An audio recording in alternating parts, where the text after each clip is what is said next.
এখন মিরিক লেকের ওই দিকটায় আমি হোটেলে আছি, ওই দিক থেকে ঘুরে ঘুরে ঘুরে ঘুরে হোটেল ছড়াছড়ি এই লেক।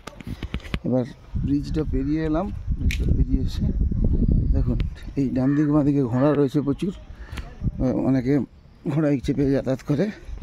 আমি ঘোড়ায় চাপছি না, আমি সাইড থেকে আমাদের ওই আইলাম মিরিক লেখা রয়েছে যে জায়গাটায়, ওই জায়গাটা আপনাদের আমি দেখাবো। আর এই রোড দিয়ে গেলে একটু গিয়ে ডান দিকে উপরে উঠলে মন্দির আছে, আমি পাহাড়ে উঠবো না, এনার্জি এখন আর নষ্ট করবো না, তাড়া আছে। আমি এখান থেকে আজই চলে যাব কান্নম, কান্নম থেকে শ্রীমন্তুতে হয়তো নাইট স্টে করতে পারি। এটা ইস্ট নেপালের একটা নতুন জায়গা। দেখুন ব্রিজের পাশ থেকে দৃশ্য দেখুন, অপরূপ মনোরম দৃশ্য, সব হোটেল হোটেল রেস্টুরেন্ট দোকান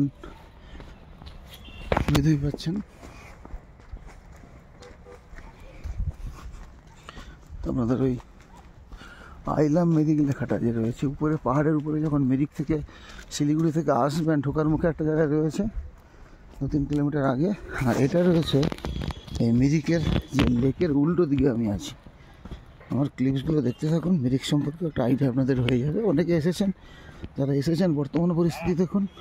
আজকে সব থেকে মজার জিনিস সূর্য রয়েছে, পরিবেশ খুব ভালো।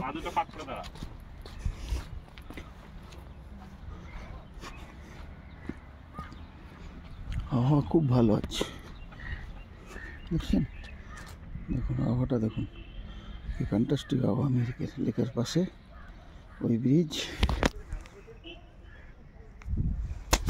আমি আপনাদের নিয়ে যাচ্ছি রাস্তা ধরে ধরে ধরে। এই পাহাড়ের এদিক থেকে উঠে গেলে ওখানে মন্দির রয়েছে, অনেকগুলো সিঁড়ি ভেঙে উঠতে হয়, কষ্ট। ওই দূরে দেখা যাচ্ছে আইলাম মিরিক, ওই জায়গাটায় আপনাদের নিয়ে যাবো। আইলাম মিরিক পর্যন্ত গিয়ে আমি একটা ক্লিপস দিতে থাকি। আমি কিন্তু এখন প্রদক্ষিণ করছি ওই মিরিক লেকটাকে। দেখুন মিরিক খুব বড় নয়, ছোটো, তবে এখন সাব ডিভিশন হয়ে যাওয়ার ফলে এলাকার গুরুত্ব অনেক বেড়ে গেছে, হোটেল প্রচুর বেড়েছে, টুরিস্টের যাতায়াত বেড়েছে, এদিকে নতুন কোর্ট চালু হয়েছে। হ্যাঁ, এখানকার মনেস্ট্রিটা খুব ভালো, এলে মনেস্ট্রিটা যাবেন, এই সাইড দিয়েও যাওয়া যায়। আর এখান থেকে ওই যে সিঁড়ি দিয়ে এই সাইড দিয়ে উপরে ওঠা যায় ওই মন্দিরে যাওয়ার জন্য। আমি মন্দিরে এখন যাবো না, মন্দিরটা অনেকটা উপরে, উপর দিকে উঠতে হবে। এই দেখুন পাইন গাছের জঙ্গল, কি মনোরম পরিবেশ দেখুন, পাইন গাছের কি মনোরম পরিবেশ। ঠিক আছে, আপাতত এই ক্লিপস থাক, পরের ক্লিপসে আবার কিছু দেখাবো। মিরিক লেকের আর এক প্রান্তে রয়েছি, পুরো লেকটাকে প্রদক্ষিণ করে দিচ্ছি। দেখতে থাকুন, সুস্থ থাকুন, ভালো থাকুন।